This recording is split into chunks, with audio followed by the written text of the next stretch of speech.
As it was so near, she asked Mr. Gifford if they could go there so she could take a few snaps while the light was good, and perhaps have coffee there. They found the church with the parsonage nearby and a village in sight some way beyond. The church stood back from the churchyard, and as they were going along the footpath they noticed a grave with tall railings round it. Not a standing-up stone, but a flat one, raised on a little foundation. They noticed it because, though it was an old stone, it had not been just left to fall into decay, but had been kept clean of moss and dirt, so you could make out the inscription, and the grass around it was trim and tidy. They read Sir Rowland Veary's epitaph, and Mrs. Langley, so she assured Trent, screamed with joy.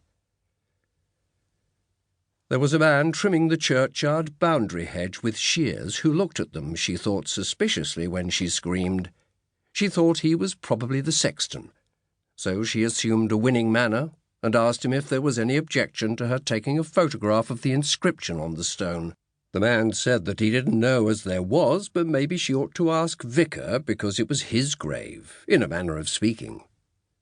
It was Vicar's great-grandfather's grave, that was, and he always had it kept in good order. He would be in the church now very like if they had a mind to see him.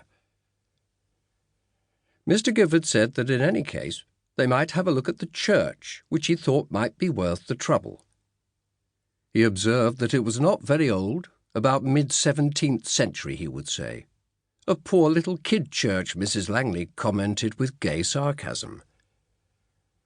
In a place so named, Mr. Gifford said, there had probably been a church for centuries farther back, but it might have been burnt down or fallen into ruin and been replaced by this building.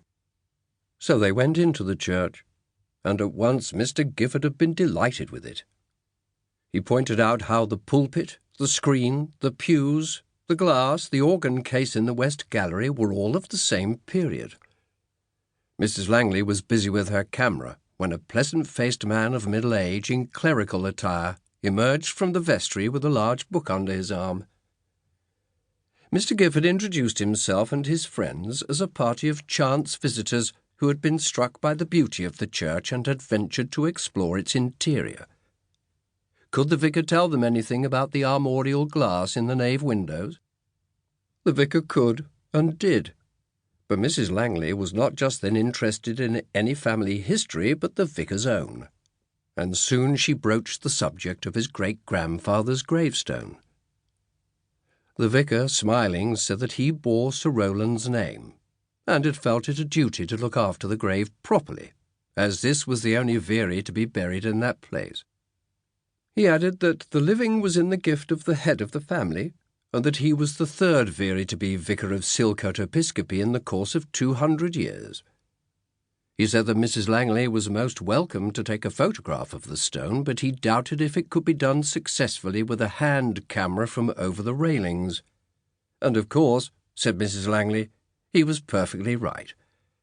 Then the vicar asked if she would like to have a copy of the epitaph, which he could write for her, if they would all come over to his house, and his wife would give them some tea.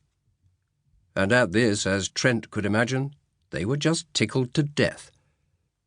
"But what was it, Mrs. Langley, that delighted you so much about the epitaph?" Trent asked. "It seems to have been about a Sir Rowland Veary. That's all I have been told so far." "I was going to show it to you," Mrs. Langley said, opening her handbag. "Maybe you will not think it so precious as we do. I have had a lot of copies made to send to friends at home." She unfolded a small typed sheet on which Trent read, "Within this vault are interred the remains of Lieutenant General Sir Rowland Edmund Veary, Garter Principal, King of Arms, Gentleman Usher of the Black Rod, and Clerk of the Hanapu, who departed this life on the 2nd of May, 1795, in the 73rd year of his age, calmly relying on the merits of the Redeemer for the salvation of his soul.